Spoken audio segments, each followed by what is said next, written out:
In a world where nothing is constant, be like India and Sri Lanka. पिछले 37 सालों से एक भी साल ऐसा नहीं गया जब इंडिया और श्रीलंका ने एटलीस्ट एक गेम नहीं खेला. 159 ODIs between these two sides is the most between any two sides in the history of the format. Interesting ना?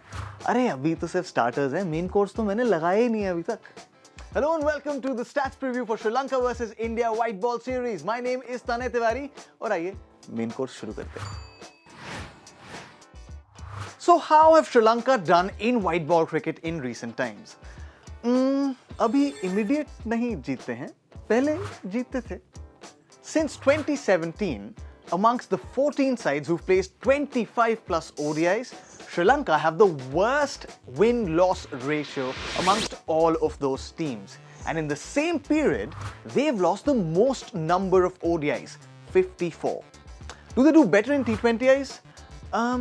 Yes and no. Yes, because they aren't the worst. Since the T20 World Cup 2016, they don't have the worst win-loss ratio. Zimbabwe have them. They have the second worst. Also, in this cycle, Sri Lanka have lost the most number of T20Is, 34. Meanwhile, India in both these cycles in ODIs and T20Is. अरे मेरे पे क्यों लगा रहे हो? इन पे लगाओ. मैं तो stats बता रहा हूँ. बनाए तो इन्होंने है ना. But come the Sri Lanka series, a lot of these stars will be absent, sir. But one of these stars will be present as India's 25th ODI captain. And at 35 years and 220 days, the oldest Indian captain to make a captaincy debut. In fact, only two other players have made a captaincy debut at an older age. One is Mohammad Hafiz from Pakistan, while Floyd Riffer is the other from the West Indies. लेकिन शेर कभी बूढ़ा नहीं होता और श्रीलंका के against run बनाए बिना शिखर धवन का काम पूरा नहीं होता. Just 17 more runs for Shikhar Dhawan in that first ODI, which is what, 5 boundaries or maybe 3 sixes for Dhawan? Just 17 more runs and he will become the fastest to 1,000 runs against Sri Lanka, surpassing Hashim Amla, who did it in 18 innings. As for the others, Kulcha would also be looking to consolidate their place in this playing 11. Since August 2019, Kulcha in T20Is थोड़े से ठंडे पड़ गए. This might be their last chance to make it to not only an India 11 permanently, but also to make it to that India menu card for the T20 World Cup. As for India's menu card, this Sri Lanka series, there may be some repetitions there.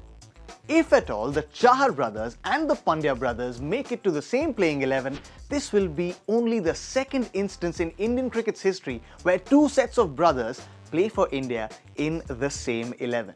The last one happened not so long ago. Remember 1933-34 at the Chepauk, where the Naidu brothers played alongside the Ali brothers? So bas, this will be the second occasion. Chalo now, time for some maths. If India win the series 3-0, 2-0 or 2-1 in the ODIs, they will have 93 wins against Sri Lanka, the most for any side against a particular side in the history of the format. If India clean sweep the T20I series 3-0, they will equal Pakistan's record of having 16 wins. Pakistan has it against Zimbabwe. India will have it against Sri Lanka, the most wins in T20Is for a particular team against another team. In the last 8 ODI series, India haven't lost a single series against Sri Lanka. In the last 7 T20I series against Sri Lanka, they've won 6, one has ended in a draw. Now, मैं future तो नहीं देख सकता, but अगर मैं देख सकता होता तो मैं कहता कि श्रीलंका के लिए tough तो नहीं कह सकते, लेकिन मुश्किल जरूर होगा. ये पेट्रोल प्राइस का भी फ्यूचर बताता है क्या?